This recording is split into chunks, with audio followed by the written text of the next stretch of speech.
Hey Waffle Gang, I do hope you are well. My name is Mark and today we're checking out some more Reddit stories. And if you do love a Reddit story, why not consider like, subscribe, maybe that notification bell too. And let's crack on with today's first story. Now today's story is a four-parter. First it started in July 05, 2025 and it goes up to this month, May 2026. There are some really heavy trigger warnings on this one of suicide threats, stalking, stabbing, and attempted murder within the story as well. So if you do want to skip it, please feel free to do so. Timestamps are always down in the description, along the timeline below. Thank you. This one's from previous T2781 and says, "Am I the arsehole for being upset at my girlfriend's reaction after my uncle passed away? Last night, my uncle passed away. It was sudden, devastating, and hit especially hard because we were close. I grew up with his presence in my life. When I heard the news, I was shattered. I messaged my girlfriend, someone I shared a deep connection with for years, someone I trusted emotionally, expecting at least some comfort or warmth. All she said was, 'Damn, condolences.' That was it. I was stunned. I stared at the message for a while thinking, that's all you have to say. I didn't expect her to write a novel, but I also didn't expect the most generic, detached response imaginable. We weren't strangers. I thought we had more than that. So I reacted. Not even aggressively, just disappointed. I told her that the message felt cold, that it hurt coming from someone I thought would show at least a little more emotional support. Then she hit me with this. I already told you that I did not know and I don't know what to reply. I sent my deepest condolences and I don't know what more you want. Please be reasonable. Whining like a child won't work. Just communicate properly, then it'd be quits." And later, "It wasn't my fault that it triggered me. Blaming me for how I reacted is just," and it looks to be an unhappy emoji. At this point, I was just speechless. Somehow the focus shifted to her feelings when I was the one grieving. Instead of saying, "I'm sorry you feel this way," or "I didn't mean to sound cold," I got told I was whining like a child, so I responded with something short. Not dramatic, but enough to show her she missed the point. "I've had an idea about you, but not to this extent. Now I know." Now she's upset at me for being too cold, saying I always try to flip things on her. But genuinely, all I wanted that night was a bit of comfort, not a script, just real human emotion from someone who knows me well. Instead I got blamed for making her feel bad for how she reacted. So am I the arsehole for reacting the way I did? For expecting more from someone I considered a big part of my emotional support system? A commenter just says to OP, "If you want to dump her, just do it instead of sending cryptic, 'Well now I know how you really are' texts." OP says, "It wasn't really about trying to dump or get back. I guess it was more like realization hitting me all at once.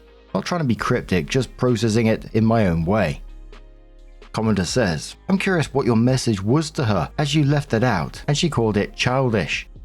Yes, her message did seem cold, but not everyone knows what to say when it comes to death.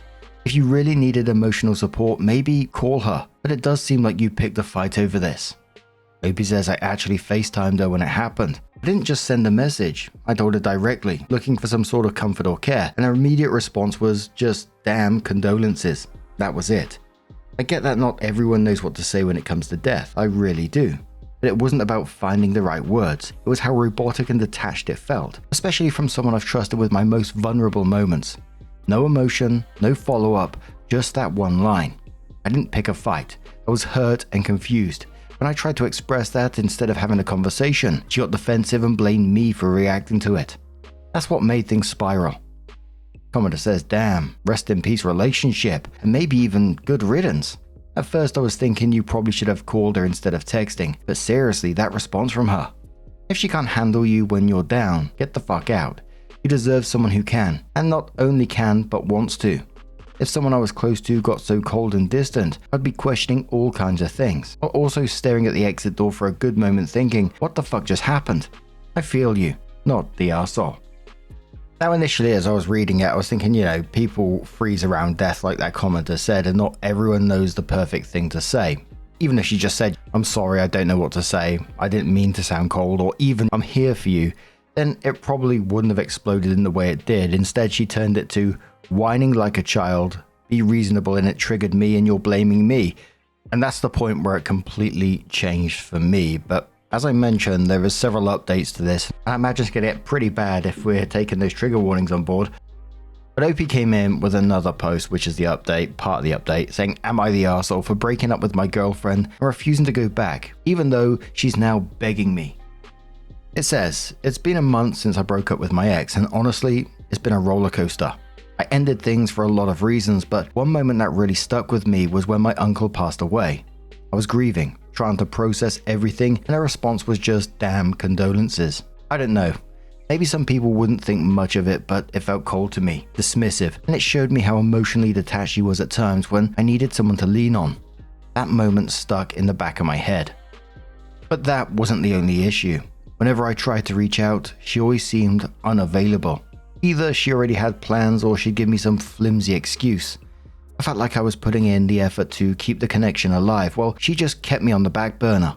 Eventually, I realized I couldn't keep pouring myself into something where I was left hanging most of the time. After we broke up, I thought things would just fade and we'd both move on. But now she's begging me to come back. She said stuff like, "You're trying to make me hate you," or "If you want me to stop caring, then I will." It's manipulative, and it got even worse. She threatened that if I don't reply to her, she'll hurt herself. That messed me up because it feels like she's using guilt to try and pull me back in. On top of that, she somehow got into my personal account, changed the password and locked me out. Had to make a new one just to be able to move around online again. It feels invasive, like even after breaking up, she's not respecting boundaries. I don't know what she's trying to achieve by all of this.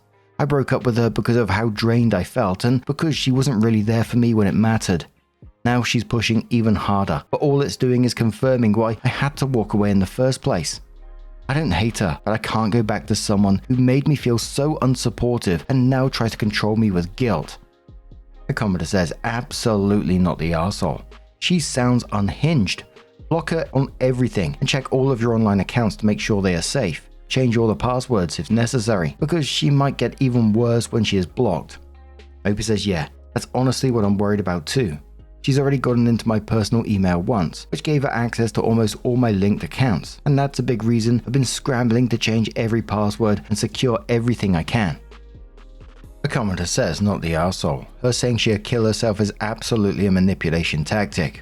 I second what someone else said. Block her, change all your passwords, and move on." Opie says, "Yeah, I think you're right. I know the suicide talk is manipulation, but it still gets in my head sometimes. I've already started changing all my passwords, but what scares me the most is that we only live like 15 minutes apart. I'm honestly afraid she might show up or stalk me if she gets desperate enough." A commenter replies that saying, "It's been said here, if a person threatens suicide, please report them. For one, if they're serious, they will get the desperately needed help. But if they're using it for manipulation purposes, being questioned and being possibly detained will cure them of that particular habit. Not the arsehole. Stay out of this relationship and continue to block her." OP replied saying, "Thank you for saying this. I did think about reporting it, but what really scares me is that she didn't just say she'd hurt herself. She also said if I don't do what she wants, she'd take me with her. That's the part that makes me genuinely fear for my own safety, not just hers." Bloody hell. Another commenter says, "Have you got this via message or did she say it? Because if she messaged you that, you should get a restraining order with that as evidence." OP says she actually sent that through my own hacked account after she took over my main. She messaged me using it while I was on a freshly made backup account. So yeah, I literally have it in writing from her. But the messed up part is she used my own account to threaten me." A commenter says, "That, my dear, is a narcissist." OP says, "Yeah, that's exactly the kind of thing she used to say to me too. Flipping it back on me and calling me the narcissist whenever I tried to set boundaries. In reality, she's the one who hacked my accounts, manipulated me with threats, and dismissed me when my uncle passed away. That kind of rejection was a big reason I finally decided to walk away." And H. Simpson says, "The best predictor of future behavior is past behavior. Never a good reason to go back to a toxic relationship. Be strong and move on." And OP replies one more time saying, "Yeah, and I'm also scared for myself that she might stalk me or, much worse, take my own life since we live 15 minutes apart. It's only been a month and I'm really anxious whenever I go out." So as you can imagine, the commenters were really concerned about OP, the way he was talking about his ex and the threats that she was making. So 8 months later, OP came back in, titled "Update, Am I the Arsehole Here for Ending Things and Not Going Back to My Ex," and says, "About 2 weeks ago, something happened that I still can't fully process. I was walking from my house to 7-Eleven at night. And mind you, we broke up like a year ago. We live about 15 to 20 minutes apart and use the same road, and I ended up running into her. At first she was crying. I tried to keep it calm and said something like, "It's been so long, why don't you try to move on already?" I think that triggered something. She suddenly pulled out a cutter and started attacking me. I tried to stop her, but I panicked and used my arms and hands to shield myself, which honestly just made things worse. I ended up getting stabbed multiple times in the shoulder, back, and neck, along with smaller cuts from trying to defend myself. I eventually lost consciousness. When I woke up, someone was crying near me. A random student who had been walking home and found me. They called the police. I don't fully remember what happened right after that, but I was taken care of and survived. She ran away. From what I've heard, her family is hiding her now. I'm recovering physically, but mentally, it's been a lot to deal with, and if anything, this confirmed for me that I made the right decision. I don't hate her, but I'm done, completely. If you want more context, you can check my post from about 8 months ago. I'll try to update again when I can. In the comments, Soapy adds another update saying thank you to everyone who's been checking in and leaving kind messages. I really appreciate it. I'm doing okay, but not fully okay yet. I have a lot of small cuts and a few deeper wounds, especially around my neck, so recovery's been a bit rough. Physically, I'm healing, just slowly, and mentally, it's a lot to process. As for my ex, she's still nowhere to be found. From what I've heard, her family is hiding her. I've also been getting a lot of hate from some of her friends saying I deserved what happened and sending me pretty messed up messages. I won't lie, that part's been really depressing on top of everything else. Right now, I'm just trying to focus on healing and taking things day by day. The support I've gotten here honestly helps more than you think. Hope you had another update in the form of a comment saying just to address a few things I've been seeing in the comments. Yes, the police were involved. A report was made when I was found and brought in, and I've also personally followed up on it after. The case is being worked on, even if I don't know every detail. I'm not from the US, so things don't necessarily work the exact same way some of you are describing. I did receive medical treatment. I'm not going into full detail, but I had multiple cuts and a few deeper wounds, especially around my neck. I'm still recovering both physically and mentally. For those telling me to press charges, that's already part of the process. I've given all the information I can, including who did it. Right now, it's in the hands of the authorities. As for her, she still hasn't been found. From what I've been told, her family is moving her around through relatives, which is why it's taking time. To the people saying this is fake, I honestly don't know what to tell you. I wouldn't make something like this up, and I'm still dealing with the aftermath of it. If you don't believe it, that's your choice, but this is my reality right now. And to the people who've been supportive or concerned, thank you. It genuinely helps more than you think. So it was about a week later that OP came up with the final update and says a pretty major update happened recently. She's been caught. The police found her at her grandmother's house after her twin brother finally came forward and told both us and the authorities where she was hiding. Apparently he couldn't handle the guilt anymore after finding out everything that actually happened to me and seeing the condition I was in. From what I know, she'd been getting moved around between relatives to avoid being found, which explains why it took so long. I still haven't fully processed the fact that this is real. Part of me feels relieved knowing she was finally found, but another part of me is honestly just exhausted from everything. Physically, I'm healing slowly. The smaller cuts are starting to close up, but the deeper wounds, especially around my neck and shoulder area, are taking longer than expected. I still get random pain and stiffness, and sleeping normally has been difficult. Mentally though, I think that's the harder part. Even after everything, some of her friends are still constantly harassing me on social media. I've been getting messages telling me to kill myself, saying I deserved what happened, saying she should have finished the job, and accusing me of ruining her life by speaking up about it. At first, I tried ignoring it, but after a while it really starts getting to you, especially while trying to recover from something this traumatic. I've been saving screenshots of everything and passing them along when needed. Also to the people on Reddit who told me to try playing Tetris after the attack. I genuinely laughed at first because I thought it was a joke, but it's actually been helping me more than I expected. It gives my mind something else to focus on during bad moments, and weirdly enough, it calms me down a bit. So honestly, thank you from the bottom of my heart. Right now, I'm mostly trying to stay off social media, recover properly, and focus on getting through this one day at a time. And genuinely, thank you to the people who've shown support through all of this. I know strangers on the internet don't owe me kindness, but it's helped more than you probably realize. Bloody hell, the first part of the story really reads differently once you know the ending, right? It started off with being emotionally cold during his grief, and then there was guilt tripping and the suicide threats, the hacking his accounts, and if I go down, you're coming with me kind of thing, the stalking behavior, and finally, attempted fucking murder. And what's with the people who's defending this, her friends defending this after she literally stabbed him multiple times, are absolutely insane. Messaging a victim saying she should have finished the job is deranged behavior. And you had all the family moving her around after they must have known what she had done. It's so incredibly scary, but all I can do on the back of this one is wish OP a swift recovery, both mentally and physically. And like he said, the mental part is probably going to take a very, very long time to try and move on from something like that. But what do you guys make of this situation? Let us know your thoughts down in the comments below. Let's move on to another story. Now, our next story comes from Lost and Wandering from the Relationship Advice subreddit. It's a 4-parter and says, my girlfriend has gone MIA. Missing in action just in case. We've been together coming up to 3 years. I, male 35, her, female 37. We met after she moved back to our hometown about 4 years ago. Some background. She, Mary, lived with a guy. Let's say Bob, who's in his 40s, for over 10 years.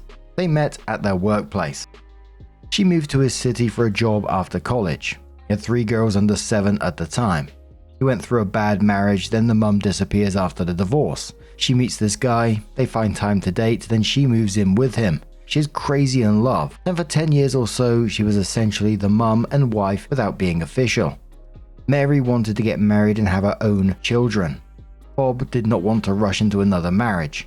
Eventually, he just told her he never wants to get married again or have children. This, of course, crushes Mary. She felt she lost 10 years in which to have her own children, even though she loved Bob's. They called her mum. Mary breaks it off, moves back to this side of the country to start over. We met one night at a get-together with mutual friends. She had reconnected. We started dating, then committed to each other. It's been almost 3 years. We've talked of marriage and children. I have none. Late bloomer. We moved in together a year next month. We had talked of getting married late next year. I have not proposed, but we have ring shopped. Mary has kept in touch with the girls over the last few years. They gossip and ask Mary for advice. She's not been in contact with Bob in any regular way, just birthday wishes, etc. Bob has not dated seriously since Mary left. This weekend, the oldest daughter is getting married. She asked Mary to come help her with the last-minute preparations and such. The wedding planning is set, but the daughter wanted her, Mary, to be there as the mother of the bride. Nothing to do with the ceremony, but just be there for her. Mary asked what I thought. I knew she wanted to be there, so I told her I had no objections. I had to work during the week, so I could not go. Mary has been there since Monday night. She contacted me when landing and that night before bed. And Tuesday, good morning. Since then, nothing. I've texted and called, no response. The texts were read. Finally, I get a text this morning. She mentions how crazy busy she has been. No mention of why no response. She reconnected with old friends and of course Bob. There has been a lunch and dinner of some sort each day. Friday night is the rehearsal dinner. Ceremony and reception on Saturday. Flight home is Sunday afternoon. I asked if she wanted me to fly out late Friday night to be there with her. She said no. She thought dragging me into her old life would not be fair to me. I asked her to text me before bed and in the morning, as we did Monday night/Tuesday morning. She said okay, and for some reason I asked her how her hotel room was, and I got no answer. Finally, about an hour later, I got a phone call from her. She wanted me to know that she cancelled the hotel and is staying at Bob's house. They have an extra room since the bride moved out. They just put the 2 remaining daughters back into one room. I asked how long was this planned. She said the daughters mentioned it as a possibility when everything was planned. They asked their dad and he had no problem with it. She cancelled her hotel last weekend but never mentioned it to me because she did not want to make a big deal of it. She just wanted to be with her girls. I told her that she is being sketchy. She started crying at this point. I apologized for the name calling and told her we can talk about it later. I don't want to ruin her wedding plans, but I am very hurt. Not to mention suspicious. Do I have this right? Have I let my imagination run wild? Edit. Mary just texted me. She wants me at the wedding. I have to find a flight out on Friday night. Edit 2. After seeing some comments, I've decided not to go to the wedding. I text her I was not coming and that I will decide when she gets home whether we have a relationship still. A commenter says to OP, a lot of people are saying she's shacking up with her ex, but isn't she there to be with her almost daughters? It's possible that nothing went on, although it's not at all okay that there wasn't clear communication and honesty on her part. Sounds like this is something you guys need to have a good convo about first before some online strangers tell you your relationship is over and advise you to break up. But I have no experience in this, so what do I know? OP says we will talk when she gets back Sunday. Sourceboss says stop reading after the first 2 paragraphs. 1. You should have been invited. 2. Why is she staying at her ex's house? 3 years and she doesn't respect you enough to keep communication up while staying at her ex's. You deserve better, sir. Commenter says, yes, you have the right. Your girl just stayed with her ex, barely communicated with you, and you have no clue about what she really has been doing. She won't be honest if she did. That's so sketchy, and you should have a serious talk about this with her. If she's crying already, she may just be guilty of doing worse. Be careful and look out for yourself. Use your head and leave if you suspect anything. Yeah, and there is some certainly sketchy behavior here, that's for sure, because in honesty, it isn't even her staying at the ex's house, it's the secrecy and then the sudden communication drop. If she started with, the girls want me staying there because they still see me as family, are you okay with that? It's a conversation, and probably would feel completely different. Instead it was barely replying, reading texts without answering, reconnecting with the ex daily, and hiding the hotel cancellation, and only admitting it after being directly questioned. And that's the kind of behavior that's going to make OP spiral and the trust get damaged and all that kind of stuff. But I can also understand kind of why it's messy for her too at the same time. Those girls clearly see her as a mother figure after spending 10 plus years raising them. Bond just isn't going to disappear like that, but the lying and secrecy around it is absolutely damaging. And, you know, there's always a chance it could be worse here. So OP comes in with an update and says, my girlfriend got back yesterday afternoon. I picked her up at the airport. Once we got home, we ordered some takeout. I could not wait for dinner to be over. I think she dragged it out as long as she could. She was fidgety, in constant motion, so she did not sit down. First, it was stuff from dinner. Had to unpack. Wanted to get laundry started. I had finally took hold of her hands and sat her down. She immediately started crying. I had not asked her anything. She was blubbering on about how bad she felt about how she mistreated me. I let her go until she calmed down. I started asking about how the girls were doing. How was the wedding? What were some of the things she did in the preparations? Did she do anything with the girls that was fun? This seemed to calm her down and relax. Then I asked why she disappeared and did not answer my text. She says they were busy from the time she landed. She was out for meals and visiting old friends. I asked if the ex was with her during this time. He was, so I asked if it felt no time passed since she was home. She said it did. We went along this vein of questions for a bit. I asked if she kissed her ex when she arrived. She said they hugged and she kissed his cheek. She said she kissed her friends when they met up. I asked if she held the ex's hand as they went to different places. She had. I then asked, what day did she sleep with him? She started crying, so I stayed silent. She asked me why I would ask her that question. I told her she went missing for 2 days, and when we did talk, I did not feel she was missing me. I remained quiet. She thought on this and started crying again. She admitted they slept together each night except the first. After we made plans for me to fly out Friday, she felt guilty. And when I told her I was not coming, she was mad and slept with him the rest of the week. This is too new. Last night I told her we need to break up. She is talking to family right now to arrange a place to stay.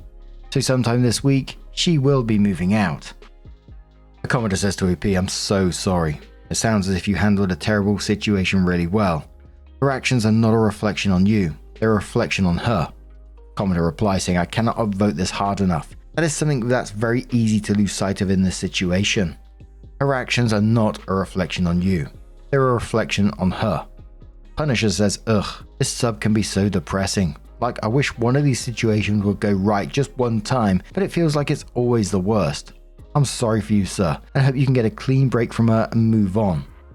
Commenter says, I swear, some Redditors are clairvoyant. I'm sorry this happened, OP. Please, please be careful, I beg of you. Do not have sex with this woman ever again unless you want to be paying child support for the next 18 years. Stay strong and be good to yourself. Commenter says, so she was already sleeping with him multiple times, then got mad at you and used it as an excuse to continue sleeping with him. That's gotta sting. I think you did the right thing in ending the relationship. I'm sorry. After 2 weeks, OP comes in again and says, see my profile for previous posts. So I had broke up with my girlfriend after she revealed she slept with her ex several times while visiting for a wedding. She came over last night to get her remaining things with her father. While he was loading her stuff, which I had boxed up, we talked. She had been communicating with her girls throughout the time we were together. I knew this. She was a mother figure to them. I get it. She did not talk to X unless it was a quick wave as he walked past the FaceTime call. Since the beginning of the year, communication picked up due to the wedding plans. The ex became a bit more involved as the plans needed to go by him. Eventually, that led to private calls between them. She missed her family. As the time neared where she would be visiting, the calls increased to the girls and the private chats to the ex. He must have started saying all the right things. Once she landed, she stepped right back into 4 years ago as being a family. Once they slept together, he promised her they would get married and get pregnant. That's all she needed to hear. She would tell me when she got home. When I told her I was flying out, that turned the plans upside down. So this weekend, she is moving back to them. She's quit her job here. She's approached her old job there, but nothing is definite. There are plenty of jobs waiting. I have nothing. Isn't that the way it is with cheaters? They go on to live their lives, leaving devastation in their wake. Edit. Everyone says she'll be back. I won't take her back. I think she was settling with me. The ex would not marry and wanted no kids. He now says they can get pregnant and marry. That is why she left. She loves those girls as her own. A commenter says to OP, he says they can marry and have kids. I doubt that he will actually follow through, and she'll be begging for another chance. Nope. OP says, no longer my issue. I hope for her sake he will. The Riker maneuver says, you can take solace in the fact that this is going to blow up in her face massively. Old boy is simply telling her what she wants to hear because he needs help with his kids and is tired of doing it on his own. You dodged a bullet, my dude. Commenter says, dodged the Battle of Britain. And commenter says, when she comes crawling back, I really think that it's when and not if. Don't accept her back into your life. She already did her choice, and you don't have to accept being someone else's plan B. So it was 3 weeks after this post that OP comes in with one more post and says, thank you all for your kind words and support. Updated a few weeks ago after my ex left. Her dad, I ran into at a store, says she has settled back in with her family. She had tried to contact me, but I have blocked her on everything, so her dad was just passing on one last apology. I've been working on myself, gym, reading, work, friends. I know it just takes time. I really didn't need this last gut punch though.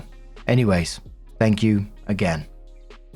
And whilst incredibly sad for OP, I think he handled this shockingly maturely. You know, he didn't scream, didn't play detective, didn't drag things out for months. He asked direct questions and got the truth and ended it. And in the end, I think the commenters are probably going to be right that this is very likely to blow up in her face eventually. Because the timing alone is suspicious. For over a decade, he didn't want marriage or kids. She leaves because of it, he stays single for years, then the second she comes back into his orbit, suddenly he's promising everything she always wanted. And I can honestly not see that working out in the long run. It's just going to go the same way as it did before with them. But what do you guys make of this situation? Let us know your thoughts down in the comments below. And just a huge thank you for being here today, getting involved in the stories, your love, your support, your time. It always means the absolute world to me. So thank you so much for being here. And hopefully I'm going to see you in the next one. Take care and much love.